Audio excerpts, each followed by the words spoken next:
Brian reporting now. Joining us now is Loyola Marymount Professor Fernando Guerra. Thanks so much for joining us. No, thanks for having me. We want to, continue the discussion about this. Now, Republicans are calling it the Schumer shutdown and the Democrat shutdown, but Democrats are calling it the Trump shutdown. And, before he was elected, the president himself said that government shutdowns are the president's fault. So whose fault is it really? Well, it's both of their faults. But, the president certainly hasn't helped. He's actually added confusion to the process. The challenge, of course, for the Republican leadership is that they need 60 votes. And as Dave Bryant reported, of the 60 votes, they only have 46. There are some Republicans who are not voting for this. So they need 14 Democrats to vote for them. And of course, the Democrats are leveraging this. And both of them are, I think, at fault. But the American public has very little knowledge of who Schumer is. They certainly know who Trump is, and they know that the Republicans have not only the presidency, but Congress. So they can't understand, what do you mean you need Democratic control? You need Democratic help. You guys are in charge, and you can't keep government running. So I think it's going to be really a problem for the Republicans. But both sides really seem to be ready to stand their ground on this key sticking point, which is DACA. Do you think that the Republicans or the Democrats will cave first?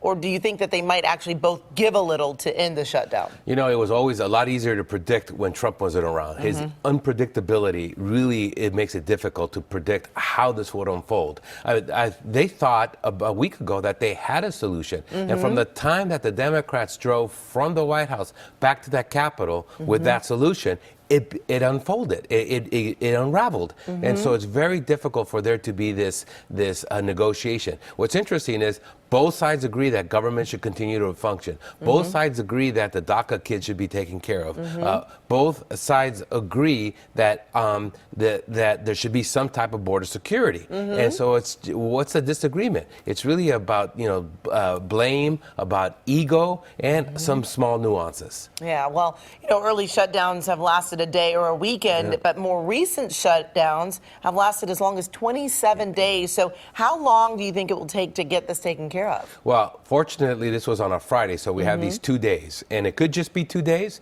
but if it doesn't happen by the end of Sunday, I think it'll be at least a week. And this is really embarrassing for the president. This is 1 year after his inauguration. And what do we have? Chaos. And what has been the Democratic complaint, or what they've talked about, is that this is a chaotic president.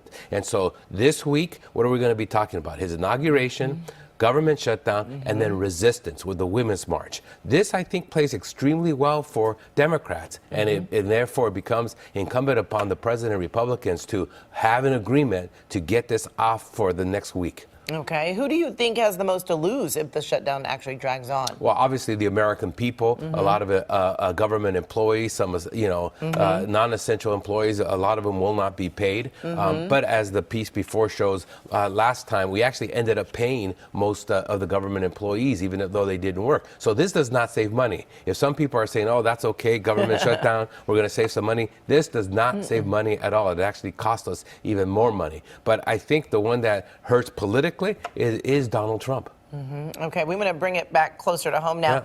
Mayor Garcetti is looking for a new police chief this morning because Chief Beck has announced he's retiring. But how do you think that his retirement will actually affect the LAPD? Well, I think it has the potential to negatively affect, because he's been a very good police chief. Yes, he's had his issues, the MacArthur Park unrest, the donor shooting, some other types of shootings, but he weathered those all very well. And he's created stability, leadership, and continuing to change the LAPD culture.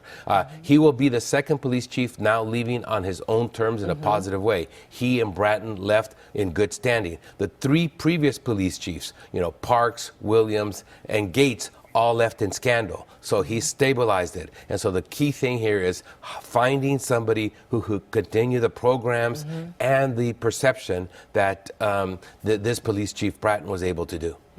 All right, Professor Guerra, thank you so much for joining us. We certainly appreciate it. Certainly a wait and see with the shutdown. All right, thank you.